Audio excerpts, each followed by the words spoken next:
Kai here with Kaitaku. So I got really behind on filming my monthly wrap-up videos because I have been filming other stuff for you guys. So I've had new unboxings, I've had, stuff with the B2 Weirdos, and so I have been filming a lot of different content, and I hope you guys have been enjoying it. So I got behind on my monthly wrap-ups. So I was like, oh, I'll just do September and October together.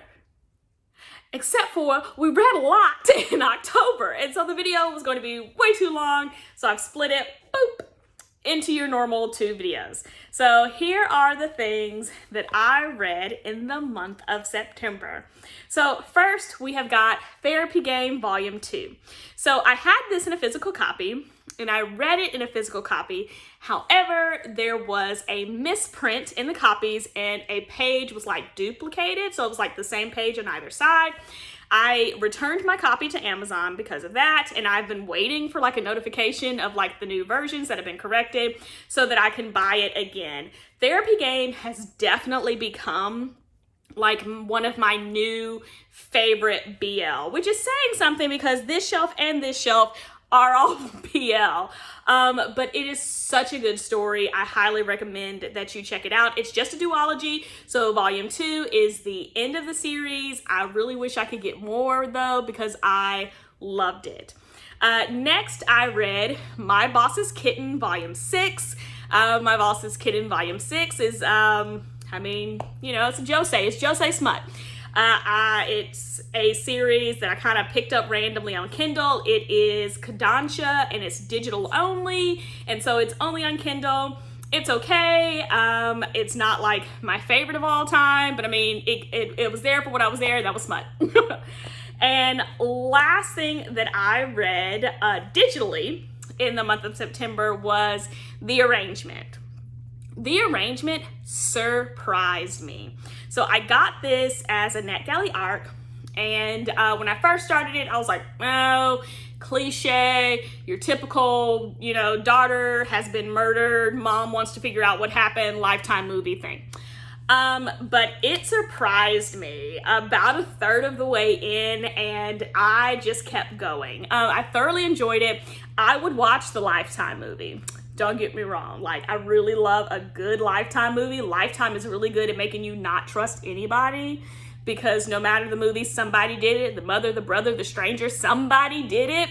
And so I would watch a Lifetime movie of The Arrangement in a hot second. So like Lifetime, call that author up, would watch it.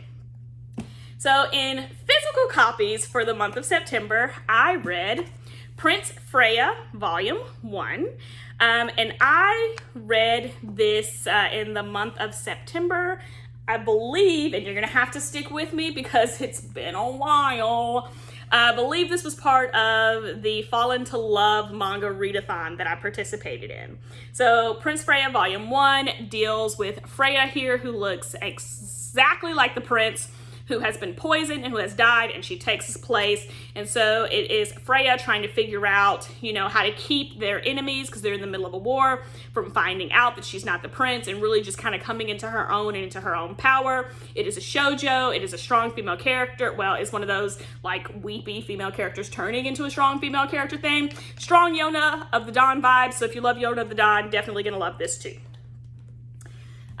Also, for the Fall into Manga Love Readathon, I read 4th Generation Head Tatsuki Oyamoto, and this is a one-shot, and it is a BL, and this one-shot is actually, this was the series that came out first, and then Jealousy is a series that came out, and Jealousy is the prequel to this book. It was okay. I will link to my Fall into Manga Love Challenge video up here so that most of the books that are actually in this read for the month of September I actually read during that. It's okay. You can get more of my opinions if you go watch that video, but it was fine. It was like 3 stars.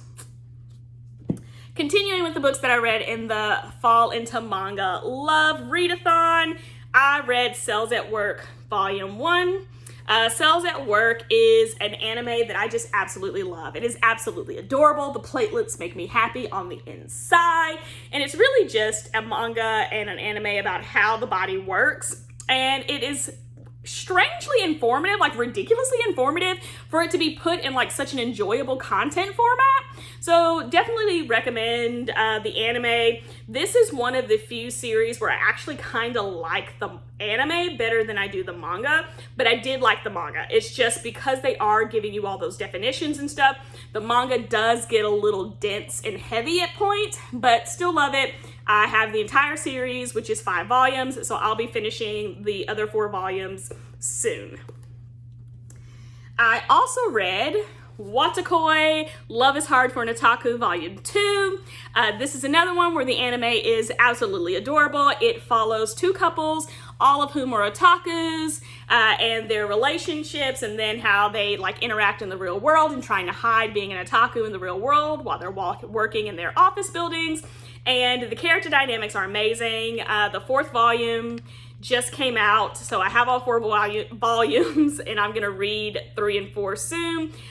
This is another one that I think I may like the anime a little bit more than the book, than the manga, just because the manga is kind of has chapters, and the chapters are not necessarily in the order. So like we'll get a chapter about this couple, and then we'll get a chapter about our other couple. And as the chapters alternate, the stories about the couples are like linear, but they're not linear because there's other chapters in between them, if that makes sense. And so on the anime, it's kind of done a little bit better for me, having done that first. But if you're reading this first, it's gonna be great. I love Watakoi. It is one of my favorite josei, definitely top 10 in the josei category. Next, and probably top 5 in the josei category, I read Sweat and Soap Volume 1. Sweat and Soap is so good. Like, so good. And I've picked up, like, through Volume 4. I have read them all. I love it so much. I am pre-ordered for Volume 5. Like, Sweat and Soap is adorable. So Sweat and Soap follows this young lady here who sweats a lot.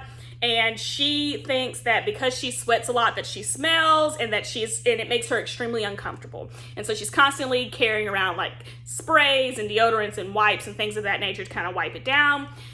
This guy is actually the guy who comes up with the formulas for the soaps at the company that she works for. So she works in the finance department. He works in like the product create company part, whatever that's called, words. And so he is walking through the building one day and smells her, loves her smell. It is an inspiration to him, helps him come up with new products.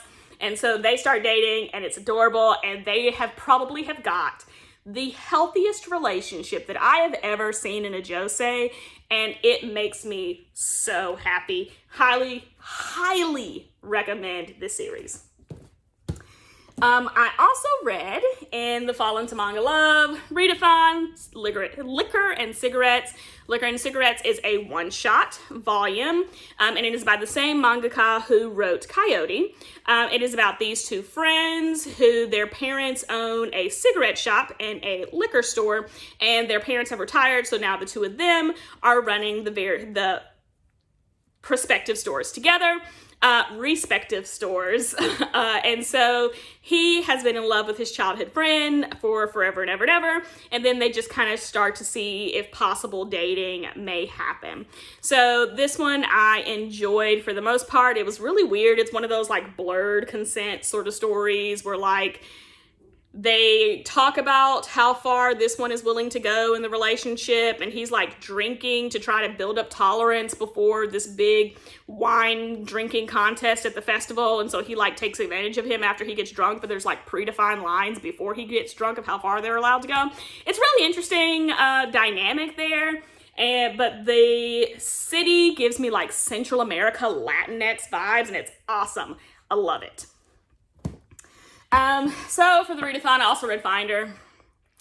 Finder is one of those series that I own it all, so like I keep reading it, but like I just don't know how I feel about it. There's so much non-con randomly. This volume, thankfully, did not have any non-con, but it's not one of my favorite series. Next, we read Not Your Idol Volume 2.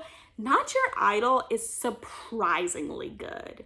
I read this for the readathon as well. It is so good, but it got really dark really fast. Really dark, really fast. But I enjoyed it. I hope to see a volume 3. I think it's on hiatus because I have not seen any news about a volume 3 coming out, but when it does, I'll be getting it. Then we had Demon Prince of Momochi House Volume 3. Demon Prince of Momochi House makes me so happy. Like, this is the most adorable shoujo ever. It's strong Kami-sama Kiss vibes. The last volume, volume 16, just came out recently, so I have it. So I have the entire complete series, and I have been making my way through it. Highly recommend it if you are a fan of Kami-sama Kiss. We've got, you know, demons. We've got our girl here who is in charge of Momochi House. She is the heiress of Momochi House, which is a connection between the real world and the demon world. And it's adorable, and I love it so much. Last but not least, in the month of September, I read Something's Wrong with Us, Volume 1. Something's Wrong with Us is a josei. It is very interesting. This character's lived in his house. His family owns a bakery. Her mother was like the head confectioner, person in charge of baking, the head baker person in charge of the confectionates. And one day, his father is married, and he accuses her mother, not married, murdered. Goodness gracious, that's a big difference. His father is murdered, and he accuses her mother of murdering his father. And so then, like, the mother is arrested, and I think she, like, dies in jail, and so she's out for revenge. Everybody's an adult now, and she's out for revenge. So it's been an interesting story so far. I've read volume 2 since I read this one as part of the October Manga Freakathon that I'll talk about in my next What Did I Read wrap-up video. But it's pretty interesting. I've picked up volume 3 since then, and we'll see how it goes. So those are all the books that I read in the month of September. I hope that you enjoyed this wrap-up. Next, of course, will be my October wrap-up, so be on the lookout for that video because there was no way they were going to fit in one video because I read a lot more than this in October. We got a lot accomplished in October, and I am proud of me. So make sure that you like, subscribe, tell me what you've been reading. I don't know if you can remember all the way back to September because I can barely remember what I did yesterday, but tell me what you've been reading. I would love to hear, and I am always on the lookout for more books to add to my TBR. So I will see you guys soon. Bye.